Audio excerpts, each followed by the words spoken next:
फिर ये हुआ कि भव्य बिश्नोई को मंत्री बनाने के सपने दिखाए गए, देखे गए।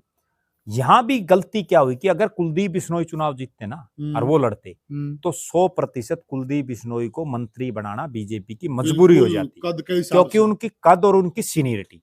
भव्य बिश्नोई तो पहली बार एमएलए था, सही कह रहे हैं। उनको कौन बनाएगा, उससे उस जैसे तो पता नहीं कितने के एमएलए बन रहे हैं। बिल्कुल। लेकिन कुलदीप बिश्नोई का तो ये था कि 2 सीटों से एमपी है, एमएलए बहुत बार बना है, चौधरी भजन लाल का बेटा है, वो पोता हो गया, अगली पीढ़ी होगी। बिल्कुल। वो भी उन्होंने मिस्टेक की जी।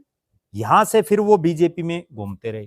फिर बीजेपी ने उनको पता है क्या बनाया, दर्शकों को भी हो सकता है पता या नहीं पता, बीजेपी ने ये बनाया कि उनके परिवार के 3 सदस्य जी, कुलदीप बिश्नोई, रेणुका बिश्नोई और भव्य बिश्नोई, बड़ी हंसी की भी बात है और बड़ी गंभीर बात भी, तीनों को प्रदेश कार्यकारिणी का सदस्य बना दिया।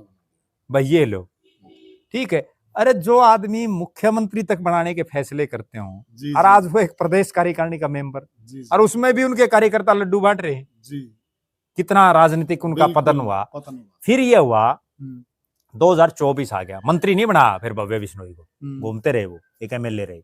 2024 के लोकसभा चुनाव में जिस हिसार की सीट पर लगातार चौधरी भजनलाल के परिवार का वर्चस्व रहा हो और परिसीमन के बाद लगातार जो है वो चुनाव लड़ रहे हों, चाहे वो 2009 का चुनाव उन्होंने लड़ा, 2014 का लड़ा, 2019 का लड़ा, बीच में उपचुनाव भी उन्होंने लड़ा, 2024 में पहली बार, इस बात का बहुत कम लोगों को पता है, परिसीमन के बाद पहली बार भजनलाल के परिवार को टिकट नहीं मिली। और यहां से टिकट जिनका ये जिला तक भी नहीं, जिनका लोकसभा क्षेत्र भी नहीं, वो चौधरी रणजीत सिंह ले आए। फिर कुलदीप बिश्नोई का राजनीतिक जो है ओरा फिर से डाउन होना शुरू हुआ और परिणाम ये हुआ कि उसके बाद लगातार वो कमजोर होते रहे। फिर आ गया विधानसभा चुनाव। विधानसभा चुनाव में उनको एक लॉलीपॉप चुसा दिया। वो लॉलीपॉप ये चुसा कि एक कोई कमेटी बनाई बीजेपी ने चुनाव के लिए, उस कमेटी का संयोजक बना दिया। बताओ, ये कमेटी तो कुलदीप बिश्नोई बना करता लोगों की, सही बात, ठीक है। फिर वो चुनाव हो गया, भव्य बिश्नोई, एक 2 टिकटें मिली कुलदीप बिश्नोई के, मतलब एक भव्य को और एक कुलदीप बिश्नोई ने रणधीर पनियार को टिकट दिला दी। यहां भी उनके साथ उल्टा गेम हो गया, भव्य बिश्नोई तो चुनाव हार गए और रणधीर पनियार जीत गए। अगर भव्य जीत जाते हो सकता है सीनियरिटी, क्योंकि दूसरी बार के विधायक थे, क्या पता वो मंत्री बन जाते। अब वो रणधीर भी मंत्री नहीं बनना।